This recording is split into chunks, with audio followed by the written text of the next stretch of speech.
Timbog ang isang most wanted person provincial level sa kasong pagpatay matapos ang isinagawang operasyon ng mga operatiba sa bayan ng Kasiguran, Sorsogon.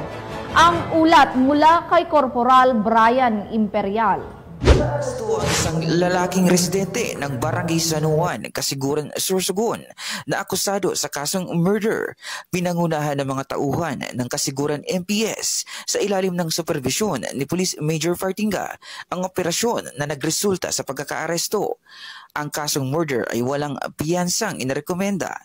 Siya ay rank 1 most wanted sa bayan at pang-7 sa most wanted sa lalawigan. Ang Sorsogon PNP ay patuloy na maglulunsad ng mga operasyon laban sa kriminalidad para sa katahimikan at kaayusan at para na rin sa ikauunlad ng bagong Pilipinas.